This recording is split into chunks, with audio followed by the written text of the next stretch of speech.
Earlier this year, I went on my most wild adventure yet, a 10-day fishing expedition where we would hunt big fish in the day and sleep in hammocks at night.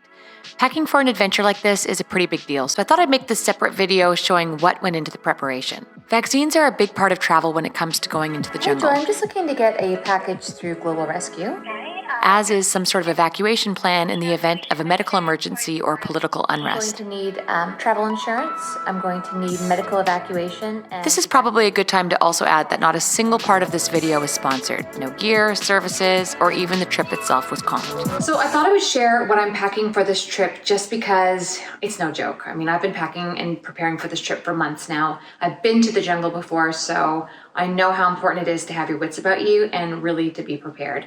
I mean, in so much as working out and making sure that you're fit, it does take preparation to go into a trip like this and have the opportunity to be comfortable. This particular trip, unlike my last visit when I went to Bolivia, I don't have a lodge or any of those amenities. You know, we've got basically 10 days in hammocks, and I'm super stoked about that, but I want to be ready. So I'm going to walk you through what I've purchased. There are some things that may not be applicable to a lot of you. I know there's a lot of guys in this channel. Hopefully some ladies are watching. This is a little bit awkward, but I'm just going to say it for what it is. You know, I don't go anywhere unprepared. Just like I won't be posting social media updates on where I'm going until I'm back and safely sound and comfortable at home, because I don't want to open that box for anything silly. I also don't leave without some sort of precaution. Being in Australia and Canada, primarily traveling, we don't have a lot of the, let's say, tools that Americans have, so I have to just kind of take what I can get. One of the things I'm packing on this trip, even though I have no doubt that the people I'm with are going to be wonderful and professional and perfectly safe, I still don't want to mess around. So I've got this little alarm that hangs in my hammock, and if anybody or thing, if anything comes into my hammock, I will be sounding the alarm.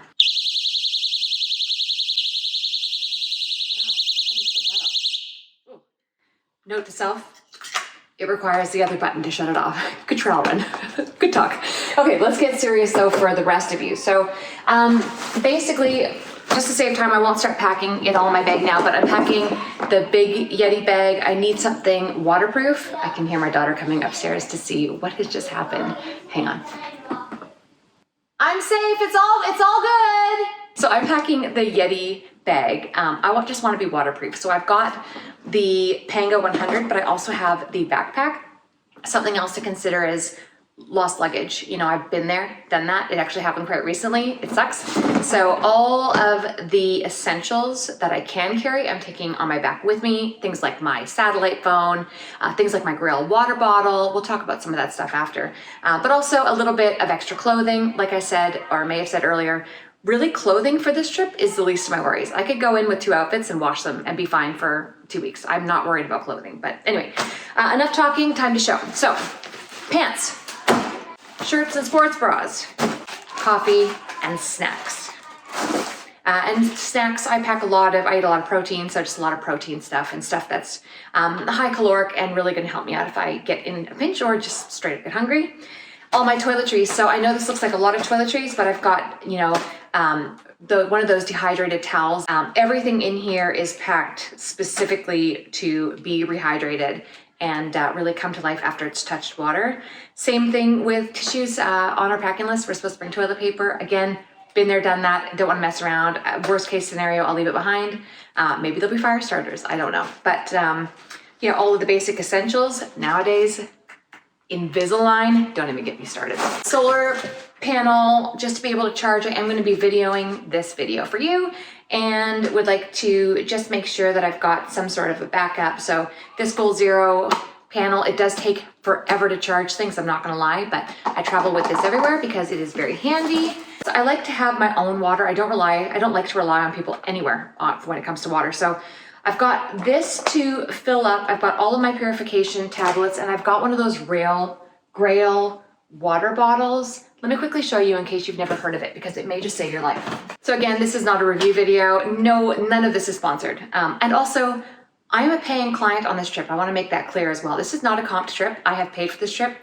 Hence why it's kind of a rugged outdoor camping trip, because it's actually affordable. I don't want to pay for fancy things like massages and spas, although I like those things. Ah, yes, of course, a survival bag. So a little shelter. I always bring flagging tape, just a little, not a full roll because it's really heavy, but flagging tape. I've got a survival blanket, latex gloves. This is just the bag I bring everywhere. I bring a Sharpie with me, some other snacks. What is that? Cotton and Vaseline. I do have a lighter in there. Again, purification tablets. I've got my, what's that? Ah, super glue.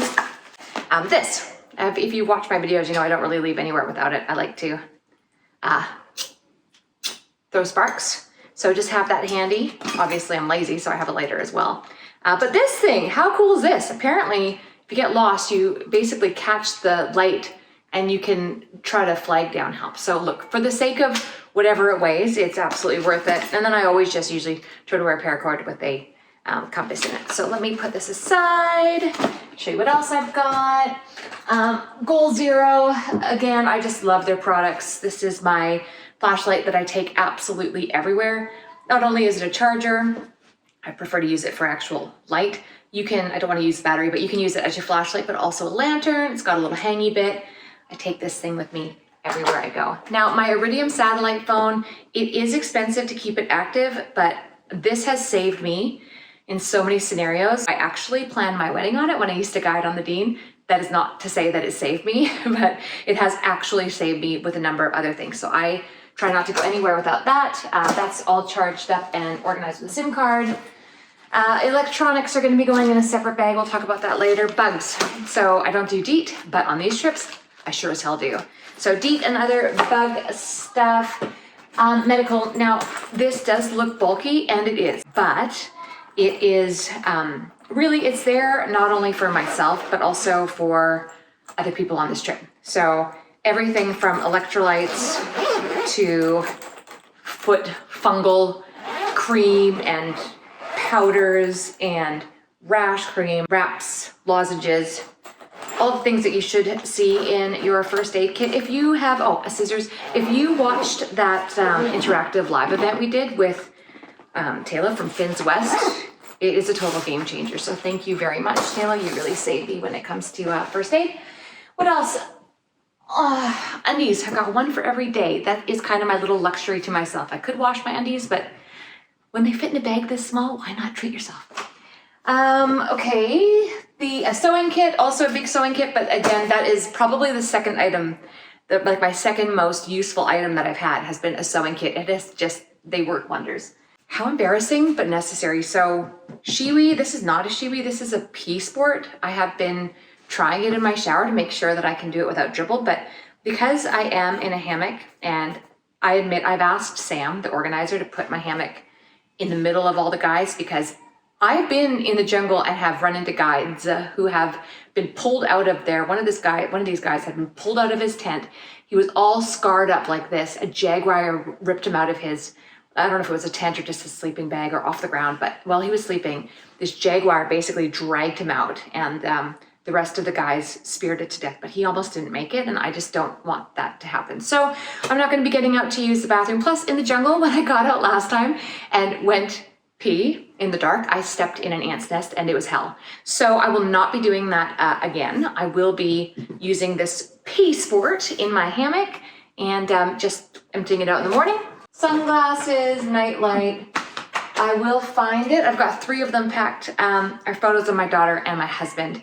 Another podcast that I had done once was, speaking of which, was I think it was Keith McCafferty, and he was saying that the #1 tool to keep people alive if they need it. I sound like I'm going to go and die. I hope to God I don't. And I'm not saying that it's going to be dangerous. I mean, for all I know, we could get there and we could be served cocktails. I have no idea. It's unlikely. But look, like I said, I do always just kind of, I'm a closet prepper, so I always kind of go at it with that sort of speculation. But a picture of my family, just in case if you do get lost. Apparently that is the one thing that keeps you going. So on all my trips, I take pictures of my family and just have them there to keep me in good spirits. So I'm sure I've forgotten something. I've got some other stuff in my carry-on bags. Like I said, clothes. Sam said to pack a light sleeping bag. Hammocks are already there. I did have my Eno hammock packed, so I'm a little bit unsure right now. I don't like going on trips and relying on other people's bedding. If my luggage does get lost, I've got just a really light Patagonia sleeping bag, that fits about like so, ready to go in my bag. I've got some other cutlery, a little sit upon. Tell me you're a Girl Guide leader without telling me you're a Girl Guide leader. So I've got my sit upon, some cutlery, some other just odds and ends in my carry-on, a notepad. And again, I'm sure once I stop rolling on this video, I will remember like 10 things. Oh, I just remembered, of course, they're over here. Knives are really important. I don't typically leave without a knife in my, on my waist, as you've probably seen in lots of my photos, and or one in my pocket. And then, how cool is this? I thought this would be fun. Night vision. So for Christmas, I asked for one of those Immolent 50,000 lumens flashlights. They are so badass. Charles thought it was a scam, but it's here. It's not a scam. It is amazing, but it's super heavy. It's totally a fire hazard. I think it would be cool, but I really don't want to get to Guyana and be told that they're going to take it off of me. And then I'm going to lose my Christmas present. So I am going to leave it behind. I try to convince myself that I should leave it behind. I'm going to leave it behind and bring my night vision instead. So I got this a few years ago. I actually bought it for Charles as a Christmas present, but I've totally stolen it back. And these are really fun at the cabin. You can, whether we're in Australia or Canada, I haven't taken it in the jungle yet, you can see what's around you. So I've seen bears lurking. I've seen all sorts of fun things lurking around, lots of kangaroos. But again, with cats and apparently people, uncontacted tribe people, whom I would like to have nothing to do with and remain uncontacted out of respect for them and my own fears. I thought this would be fun. We can see what's happening in the dark. So stay tuned and hopefully I can put all of this together. At this rate, this video is going to be 1,000,000 years long. So I will stop talking and I will only fill you in on anything else that's really important. If there's something that's obvious that I've missed, just assume that I packed it. Okay. Okay, so all in, 35 pounds. Not bad.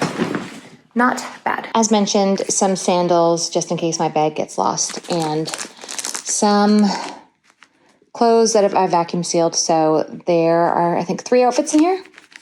And that way, if my bags get lost, it'll suck, but I'll be all right. Stay tuned for next week's vlog as we land in Guyana and the adventure begins.